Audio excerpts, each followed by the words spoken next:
quality, special delivery from a special bowler.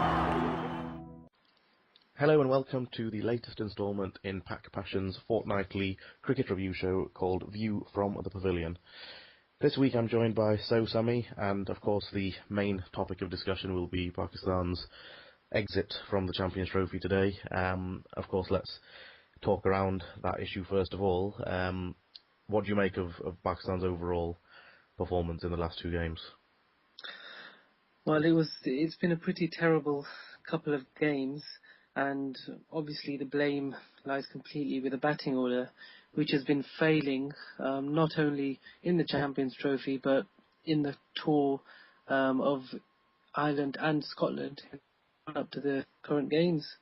I remember we had Fareed down at camp in Ahmedabad, and he was commentating on one of the, or provided us with a report on one of the training matches that they had, where the bowlers were bowling to the Pakistani top order, and they'd reduced them to something like 50 for 5. So it's just been a consistent theme for the last 2-3 months, perhaps even 2-3 years. What do you think the solution is then? Do you think that it's a case of getting rid of, a few faces that have been around for a long time? Do you think it's a case of going back to domestic cricket? How do we get around this? Well, for a start, I think to not leave your best one-day batsman, Umar Akmal, behind, based on domestic form, would be the first step. His record at international level has been pretty good. It's just that he failed in a few T20s and one-day matches in the domestic arena that the justification was made for leaving him out. And then secondly, once you do have a slightly flawed squad sent over, you try and pick the best players from that squad and fit them into the ideal positions. Now, Pakistani captains in the past used to shy away from the 3 position by batting number 4, but Pakistan, the current captain, is taking it a step further and now decided to bat at number 5, and it's ridiculous, really. Yeah, I think especially after the first game in which he scored so well, I think we asked at the press conference whether we thought it'd be a good idea to go up the order, and he said that he wouldn't because he thinks it might cause some panic in the ranks. But I don't know. I just think in a tournament like this, it's over after 2 games. You've got to take a gamble. It's not worth sticking with the same team in the hope that it gets better. You're out of the tournament after 2 games. And Misbah batting at 5. What message does that send to the players above him? It essentially says that I think you're going to collapse. As a captain, I think you're all going to collapse, and I'm going to have to come in and save the team. If he batted at number 3, it would also give the players around him a lot of confidence. I mean, in terms of, you've also got Kamran Akmal, who, if he's in the team, should be opening. But he's not a lower order batsman. So that's another player that they have in the wrong position. Then they have Umar Amin coming down the order. As a youngster, to come in that position and to try and score runs, it's completely unfair on him. So, and then of course we've got guys who've been failing for about a decade in Farooq and Shoaib Malik. Yeah, they didn't do themselves any favours in the first 2 games anyway. If we move on to the bowling attack, obviously there are some positives to take. Do you think that Pakistan have got a bowling attack now that can compete with anybody in the world? Yeah, well, definitely. I mean, if you look at a lot of the posts on Pak Passion as well, they're saying that, I think we had a thread as well on it saying that you can't turn away when any of the bowlers are bowling because they're all wicket takers. So it feels like they could be taking a wicket with any ball. Junaid was a little bit off colour in this tournament. I think he's gone a little bit under the radar because the other bowlers have done so well. But yeah, what do you think? I think, I agree. I thought that Wahab Riaz made a very good name for himself, especially in that little spell at the Oval where he bowled so quick and caused all sorts of problems to the batsmen. He really did surprise me because I think we all thought that he could be an erratic selection, maybe he could go for Asad Ali instead, and I think he really proved his worth. Irfan was again very good. I thought at times perhaps he bowled a bit too short. I think that his advantage is that if he pitches the ball on a good length or pitches it further up, that can be troublesome for the batsman rather than just keep bowling too short. And yes, I thought Junaid, he didn't move the ball as much as I think we'd hoped. We hoped that he would be causing all sorts of problems like he did in India in December, and I don't think he really got the same sort of movement that we were hoping for. But again, I think there's plenty to improve on, and Saeed Ajmal was Saeed Ajmal. I think he was again as good as we expect. I thought Asad Ali was quite good as well. I thought potentially would have even, I think in our previous podcast we said, I potentially would have actually put him in one of the games. Definitely, he nipped the new ball around, even on a relatively flat pitch. Yeah, I think it was the warm-up game, isn't it, where he took 3 wickets. Yeah.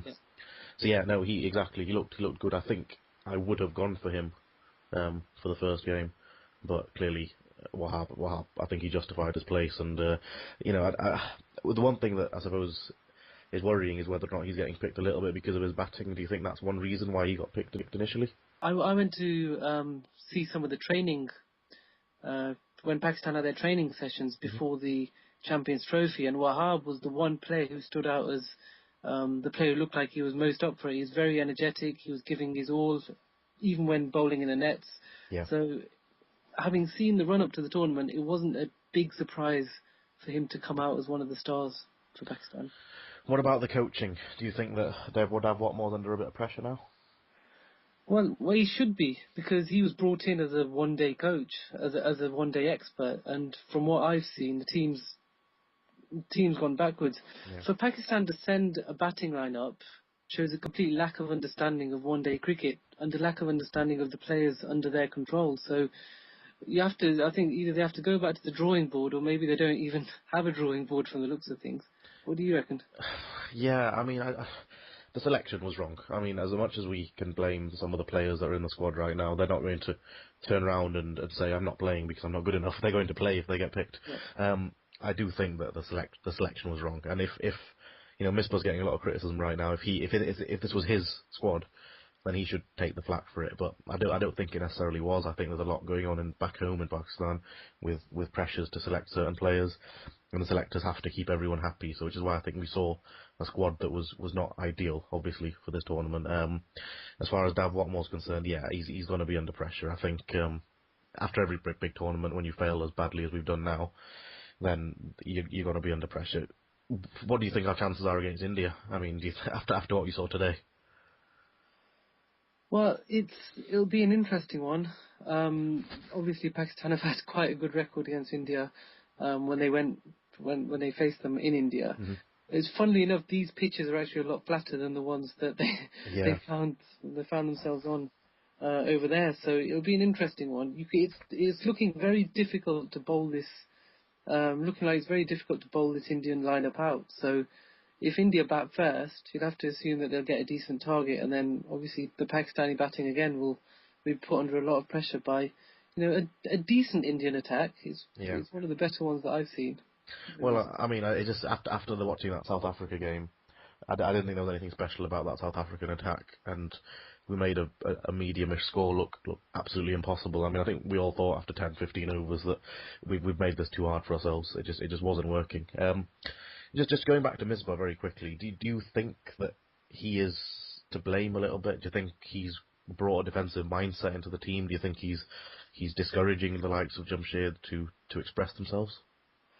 I think it's been quite obvious since the day Misbah took charge of the Pakistan team that he quite likes. His focus is always on trying to get Pakistan to bat the 50 overs. Now, there's ways of batting 50 overs. There's one way is to rotate the strike and take the pressure off the batsman by keeping the scoreboard ticking over, something that you'll see that Hashim Amla in particular is very good at against Pakistan. Yeah. And then the other one is where you try and survive the 50 overs. And the problem is Misbah seems to have set his team up to survive the 50 overs. They put Asad Shafiq in, they've got rid of Umar Akmal, Yeah. they've got rid of Hamad Azam, another decent striker of the ball, and they've brought in a lot of grafters in the middle order. So I think Misbah, to be honest, I get the strong feeling that this is Misbah's team. He probably would have had a couple of other players, but he has to shoulder the majority, the bulk of the responsibility for this. Well, fair enough. Moving on to something a little bit more optimistic, perhaps. What did you make of the crowds in England? I mean, we were both at both games so far. I mean, I personally thought it was incredible, the atmosphere in both matches. You think that the crowd deserve a lot of credit for turning up in numbers? No, definitely. I was at the Oval, and I think the best thing about those crowds was, even up till the final ball, they were still there, willing Pakistan to win. Yeah. It wasn't one of those. There were a few streaming out, but there was a lot of noise even when Wahab was hitting the odd boundary at the end. So the support throughout the tournament has been fantastic by the British Pakistanis, and hats off to them. They spend their money and they turn up and they support the team 100%. Do you think they'll show up for the next game? What do you think? I've got a bad feeling that we're going to have a lot of Indian fans there, and I think they may have, I think they were going to outnumber us anyway, and I think after obviously what's happened, I think they could outnumber us further, but you got to hope that doesn't happen. That's it. And at the end of the day, we can talk about going out of the Champions Trophy, but Pakistan at the moment have just lost two matches. Yeah. The nature of the match, the way they lost the games wasn't. It's painful because it's just a repetition of what's been happening for the last few years, but it is just two games at the end of the day. Exactly. So just to finish off, Champions Trophy now, we've got one team that's out, one team's made it to the semi-finals. How's it looking for you? Who's your picks for winning, getting to the final, etc.? Obviously, India doing very well. South Africa have got a very strong batting lineup, but I think their bowling will be found out, they have been found out against better opposition when they faced India, and so I think it'll be between India and England, and I'm going to go with England on this one. I think England have got the bowling and the batting, despite the loss of Kevin Peterson for this tournament. They've got the good combination to win this. How about you? My money's going to be on India, I think, at the moment. I just think that their batsmen are playing with such freedom, and even though the bowling lineup's not fantastic, I think it's good enough, and I think at the moment they'd back themselves to chase absolutely any score, and I wouldn't bet against them doing it.